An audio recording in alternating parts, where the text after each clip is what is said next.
중등부 친구들 한 주간 잘 지냈나요? 연휴 동안 너무 잘 먹어서 건강해졌을 것 같은데요. 말씀도 사랑하여 잘 먹는 여러분들이 되길 소망합니다.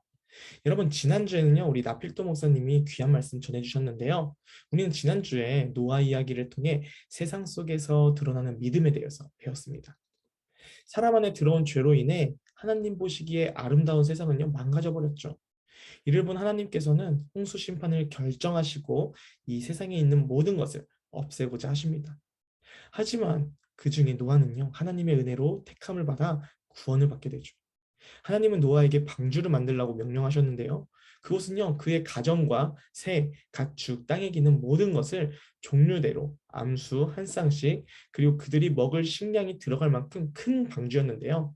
우리 같이 사진을 한번 보도록 하겠습니다. 엄청난 큰, 엄청나게 크죠? 이렇게 큰 방주를 만들려면요, 시간도 참 오래 걸릴 거예요. 사람들은 정신이 이상하다고 왜 이런 걸 만드냐고 뭐라 했을 겁니다.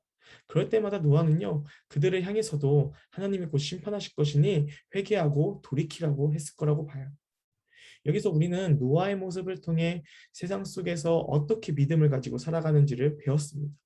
세상의 모욕과 생각, 가치들에 따르지 않은 이 노아의 모습을 보면서요. 사람들은요, 하나님의 말씀을, 이 심판을 우습게 여겼고 듣지 않았지만 이해가 되지 않아도 이상이 보여도 노아는 하나님의 말씀이기에 그 말씀을 붙들고 믿고 그 말씀에 따라 순종합니다.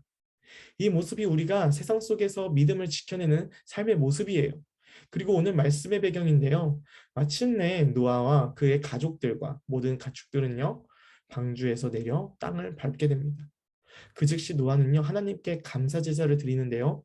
그리고 그 하나님은요, 이 제사를 기쁘게 받으시고 응답하십니다. 우리 1절 말씀 같이 보도록 하겠습니다. 하나님이 노아와 그 아들들에게 복을 주시며 그들에게 이르시되 생육하고 번성하여 땅에 충만하라. 아멘.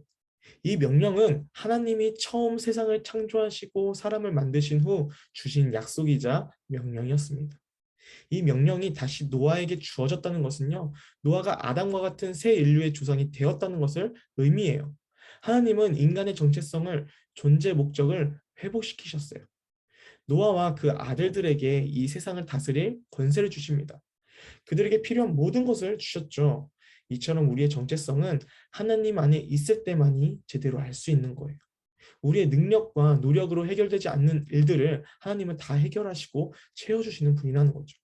우리는 하나님께 있을 때만이 하나님의 자녀로, 백성으로, 만물의 영장이라는 정체성을 가지고 살아갈 수 있게 됩니다. 그래서 더 이상 욕심에 따라 경쟁하며 살 필요가 없는 거예요. 누군가를 죽이거나 이기려는 노력이 필요가 없는 거죠. 하나님 안에 있으면요, 다 채워지고 해결되기 때문이에요. 인간의 욕심이 불러일으킨 첫 번째 죄악이 무엇입니까? 살인이었어요. 죄가 들어오니까 자기 마음대로 판단하고 자기가 최고가 되려 하고 자기의 것을 채우려는 그 욕심이 결국 생명을 죽이는 데 있는 겁니다. 이게 반복되면 또 이 세상이 망가지니 하나님은 이렇게 말씀하시는 겁니다. 우리 5절 6절에 이렇게 하나님께서 말씀하시는데요. 같이 한번 보도록 하겠습니다.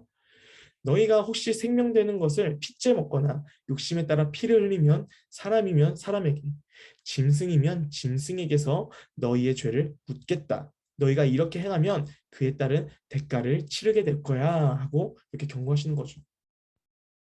하나님은 노아를 통해 새 인류와 새 역사를 시작하는데요. 그래서 노아의 홍수 이야기는요, 심판의 이야기지만 동시에 구원의 이야기이기도 해요. 그리고 또 다른 약속을 하시게 됩니다. 우리 8절에서 11절 말씀인데요. 우리 같이 보도록 하겠습니다.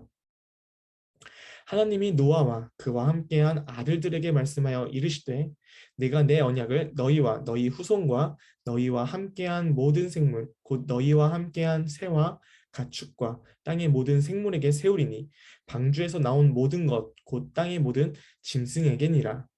내가 너희와 언약을 세우리니 다시는 모든 생물을 홍수로 멸하지 아니할 것이라. 땅을 멸한 홍수가 다시 있지 아니하리라. 아멘. 언약을 맺겠다는 것은요, 당사자 간에 합의된 내용을 공식화하겠다는 거예요. 예를 들면 이런 거죠. 여러분, 집을 계약하거나 알바나 일을 구할 때요, 계약서라는 걸 써요. 혹시나 약속이 깨져 피해를 보게 되면 이 계약서들이 보호를 해주는 거예요. 이 계약서를 가지고 경찰서에 가면요, 피해를 보지 않습니다. 반면 여러분 친구들과 약속할 때요, 저 위에서처럼 계약서를 쓰면서 약속을 하진 않죠. 그러다 보니 생각보다 쉽게 깨지기도 해요. 그러나 혹시나 깨지더라도 큰 피해를 입거나 하지는 않은 정말 작은 사소한 약속이 될 수 있는 거죠. 지금 말씀에서 언약을 맺으신 하나님은요, 이 언약을요, 친구와 같은 이런 약속이 아니라 공식화하겠다는 거예요. 더 이상 홍수로 이 세상을 멸하지 않겠다는 거죠. 그 증거로 하나님은 무지개를 두시고 자신이 맺은 언약을 영원히 잊지 않겠다고 말씀하시는 겁니다. 성경에서 약속, 이 언약의 내용을 보면요, 여러분 하나님이 일방적으로 명령을 하시는 것처럼 보여요. 하나님을 오해한다면 일방적인 약속이 우리를 무시하는 것과 같고 사랑하지 않는 것처럼 보일 수도 있습니다. 그럼 여러분, 언약의 내용을 한번 살펴봐요. 하나님은요, 노아와 그 아들들에게 그들에게 음식도 주셨고요, 번성하는 것, 또한 그들의 필요한 모든 것을 채워주시면서 해결해 주시면서 동시에 다시는 홍수로 심판하는 일은 없을 것이라고 맹세하신 거예요. 이를 보면요, 하나님 편에선 뭐 득이 되는 내용이 아무것도 없어요. 전부 우리를 위한 거죠. 여러분 중에 혹시 트라우마를 가지고 있는 사람이 있습니까? 전도사님은요, 운동을 정말 좋아하는데요. 그래 유독 못하는 운동이 하나 있어요. 그것이 바로 스케이트인데요. 어릴 적에 안전장비를 안 차고 롤러스케이트를 타다가 뒤로 세게 넘어진 적이 있었어요. 그 뒤로 이제 트라우마가 생겨가지고 현재까지도 못하고 있습니다. 지금 노아와 그 가족들의 상황을 한번 생각해봐요. 이들에게 물은요, 정말 무서움 자체였을 겁니다. 먹구름이 끼고 비가 내리려고 하면 이들은 그날의 트라우마를 떠올리게 될 거예요. 함께 알고 지낸 사람들이 홍수로 인해 다 죽었어요. 1년이 넘게 어두컴컴한 방주에서 지냅니다. 여러분 가축우리에 들어가 보면 알겠지만 냄새 엄청 나잖아요. 매일같이 그 냄새 나는 데서 갇혀 지내는 거예요. 거기에 비가 내리면 어떡합니까? 비가 계속 오면 집도 이렇게 습해지는 것처럼 방주 안은 아마 더 습했을 겁니다. 어느 감옥보다 끔찍했을 거예요. 그렇기에 이들의 상황을 잘 아시는 하나님은요, 이들에게 영원한 약속을 하신 거예요. 하나님은요, 이 언약을 놓아보고 지키라고 하지 않으셨어요. 하나님 자신이 기억하고 지키겠다고 오늘 말씀하십니다. 하나님께서 언약을 세우겠다고 하시는 것은요, 하나님 자신이 이를 진행하고 완성하겠다는 의지를 보이시는 거예요. 하나님은 이 언약의 내용을 인간이 지키고 완성하고 순종할 능력이 없을 것을 알기 때문에 하나님께서 홀로 지키겠다고 하시는 거예요. 이처럼 하나님이 맺으신 언약은요, 우리를 향한 사랑의 언약이에요. 노아가 이러한 하나님의 마음을 곧장 알게 되는데요. 오늘 말씀 이후에 노아와 세 아들의 이야기가 시작돼요. 노아가 자신이 만든 포도주를 먹고 취해 벌거벗고 잠듭니다. 이 모습을 본 함이 두 형에게 비아냥거리며 아버지 형을 보죠. 이를 들은 셈과 아벳은요, 옷을 가지고 가서 아버지의 수치를 가려줬습니다. 잠을 깨고 나서 이 노아가 이제 이 사실을 알게 되자 자신을 흉본 함에게는요, 저주를 내리고요, 셈과 야벳에게는 하나님을 찬양하는 축복을 내립니다. 여러분 이 내용을 보면요, 별일 아닌 것 같아 보여요. 어떻게 이 별일 아닌 것 가지고 아들에게 저주까지 하나 생각할 수도 있죠. 그런데 노아는요, 여기서 죄의 끔찍함을 본 거예요. 죄 때문에 이런 홍수 심판, 끔찍한 심판이 있었는데 여전히 사람 안에 죄가 있는 것을 보고 노아는 충격을 받은 거죠. 함의 행동은 저주받기에 충분한 죄였어요.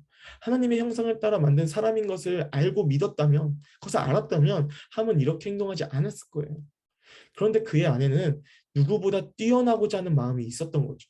남을 흉보는 행동 안에는요, 내가 더 잘났다는 교만한 마음이 드는 건데 이것 자체가 지금 죄라는 거죠. 이 모습을 보고 노아는 사람에게는 결코 죄로부터 자유할 수 없다라는 것을 안 겁니다. 하나님 이 모든 것을 이미 아셨어요. 새로 시작한들 사람 안에 죄가 있기 때문에 또 파괴되어지고 망가질 것을. 그러나 함과 같이 흉을 보는 유혹이 있음에도 그러지 않는 셈과 야벳을 보면서 의로운 길을 향하는 자에게는 하나님께서 끝까지 함께 하실 것이란 약속을 깨닫게 된 거죠. 우리는 오늘 노아 언약을 통해 우리를 향한 하나님의 변치 않는 사랑을 알게 되었습니다. 이 언약은 오늘 우리에게도 동일하게 적용되는 약속입니다. 우리의 모습을 보면요, 하나님 앞에서 당당하게 살 수 있는 사람 아무도 없어요. 그럼에도 하나님은 우리를 버리지 않으시고 영원히 함께 하시겠다고 약속하시는 거예요. 죄로부터 돌이켜 다시 하나님께로 돌아오길 기다리고 계신 거죠. 여러분 내 생각으로 고민을 해결하려 하고 내 힘으로 중독들을 끊으려고 아무리 해봐도 안 되잖아요. 우리의 고민과 걱정들을 해결하실 수 있는 분이 우리 바로 옆에 계셔요. 하나님께서 친히 우리를 자녀로 부르셨어요. 그래서 우리가 할 일은요, 그저 필요할 때, 걱정되는 일들이 있을 때, 위로받고 싶을 때, 때론 기쁨을 나누고 싶을 때 아빠 엄마를 찾는 것처럼 하나님을 찾는 거예요. 그때 하나님은 우리와 함께 하시고 위로하시고 함께 기뻐해 주시는 거예요. 누구보다 우리를 사랑하신 그 하나님의 사랑을 늘 마음에 기억하며 사는 우리 친구들이 되길 소망합니다. 하나님을 믿고 그 말씀을 의지하며 살아가는 것이 우리가 행복하게 사는 가장 유일한 길인 것을 기억하며 사는 우리 중등부 친구들이 되길 소망합니다.